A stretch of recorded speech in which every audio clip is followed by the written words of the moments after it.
artiste et musicien, donc chanteur. D'abord, en fait, j'ai commencé la musique, on va dire, professionnellement parlant, avec le groupe Sao, un groupe de pop, d'afro-pop aussi. Et après, je suis passé en carrière solo. Et juste après, pendant que je suis en carrière solo, donc j'ai aussi fait autre chose à côté, c'est-à-dire appris au fait comment gérer le son en studio. Donc on dit ingénieur de son ici. Et à côté de ça aussi, je me suis aussi intéressé à la production musicale, donc tout ce qui a trait en fait à la musique, au corps du métier. Et donc pour essayer aussi de donner un peu un coup de pouce au fait à la musique de chez nous, donc du Congo, on va dire de l'Afrique, tout ça compagnie. Mais au fait, c'est vraiment l'idée, c'est de découvrir des nouveaux talents et d'apporter la connaissance qu'on a en fait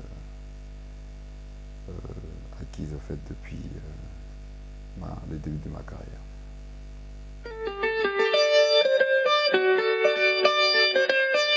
Alors on va dire que c'est pas toujours facile. C'est pas toujours facile de passer au fait de producteur à soi-même artiste et puis ingénieur de son. C'est plus de l'expérience qu'on a maintenant en fait encaissé qui fait qu'on arrive à gérer parce qu'on aime aussi en même temps. Ce sont des choses, en fait, des métiers qu'il faut aimer d'abord premièrement. Donc je suis artiste, j'aime la musique, j'aime bien faire la musique, je compose pour les gens, je compose pour moi-même, je travaille avec beaucoup d'artistes, je suis ingénieur de son, j'arrive à capter le son, studio, à faire du mixage. Et en même temps, il y a des artistes qui ont du talent, donc ça m'arrive aussi de donner des conseils avant de parler de management, c'est-à-dire déjà apporter des conseils artistiques. Et puis, quand il y a des produits qui nous intéressent, soi-même, donc les artistes n'ont pas forcément les moyens pour en fait, mener à fin en fait, les projets. Donc on donne des coups de pouce, c'est pour ça, donc ça commence d'abord par ça. Il y a des coups de cœur aussi, des choses qu'on aime et puis qu'on a envie de pousser. Donc je passe de l'artiste à producteur en passant par l'ingénieur de son parce qu'en fait ce sont des métiers qui sont liés. Donc voilà un peu.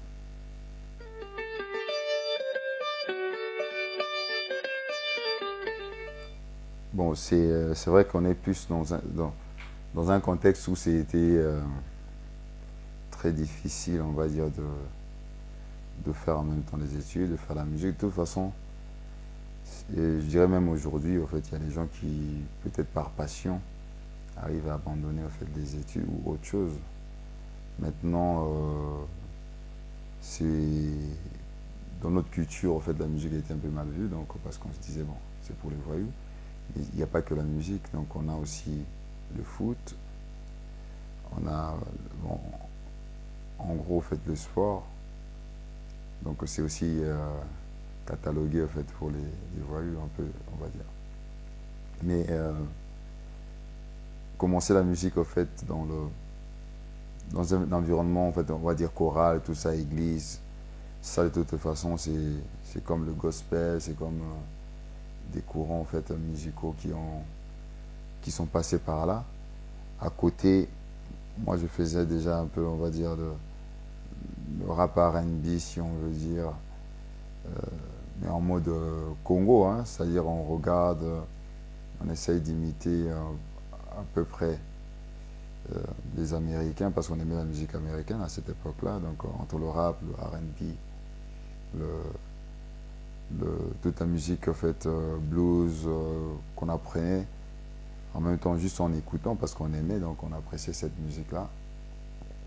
Je la faisais en fait à l'extérieur.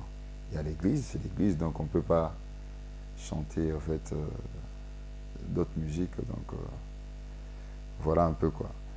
Donc après, je dirais que la musique, c'est d'abord une passion. Donc on ne pouvait pas en même temps m'enfermer pour me dire non, que tu vas pas faire la musique comme ça. Ou c'est vraiment quelque chose que moi, en fait, je portais en moi. Donc même quand j'étais dans la chambre, j'arrivais à faire la musique. Donc une passion, je crois que c'est quelque chose aussi qui est forte. C'est quelque chose qui peut grandir, c'est quelque chose qui peut trouver son épanouissement aussi à l'intérieur de la personne. Donc il n'y a pas forcément besoin de la faire en fait devant les gens. Soi-même en fait quand on est passionné, donc je peux m'enfermer dans la maison, dans la chambre, et puis essayer de gratter, donc de jouer un peu à la guitare, d'écrire même en fait. Donc j'avais besoin de personne. Mais c'est vraiment à un certain moment où la chose commence à prendre un peu plus d'élan, donc à se faire connaître. Donc si tu commences un peu à envisager passer à la télé, donc à un certain moment tu sais très bien que tout le monde te verra. Donc c'est pour moi une passion, et puis à un certain moment la famille arrive aussi à comprendre, peut-être à suivre aussi quand il y a un peu de sérieux dans ce qu'on fait. Donc quoi qu'on fasse, qu'on dit la musique, le sport, tout ça, tout ce qu'on fait, si on est sérieux dedans, je crois qu'il faut prouver aussi au monde que on peut aussi exceller dans autre chose que les études entre guillemets. Donc c'est important pour les jeunes aussi qui ont un peu de talent, qui envisagent peut-être de faire une carrière, de leur donner la chance au fait de pouvoir évoluer. Donc, comme j'expliquais au fait au début, c'est que pendant que je faisais le gospel c'était plus dans l'église au fait. Donc, pendant une période, bon, j'ai fait aussi le gospel, mais à côté, je faisais autre chose. Donc, j'ai aussi côtoyé d'autres personnes, des bons musiciens, qui étaient des gens en fait, qui jouaient dans des groupes connus ici, mais qui dans le quartier, on se retrouvait, donc ils jouaient la guitare, ils appréciaient ma voix, donc ils m'apprenaient certaines choses, mais tout en jouant, ils appréciaient beaucoup ma voix vraiment. Et à ce moment-là, j'arrivais au fait à chanter déjà avec des grands, donc ça m'a permis au fait tout de suite de m'approprier au fait de plusieurs styles de musique, parce qu'il fallait s'adapter. Donc il y a des fois c'était des styles différents, donc on avait des merengue, on passait au salsa, on passait à la pop, il y a des choses même à la musique traditionnelle. Il fallait s'adapter, et cette capacité au fait d'adaptation, en fait, même le fait d'avoir accepté au fait de pouvoir toucher à tout, c'est-à-dire chanter sur des choses que moi je ne connaissais pas.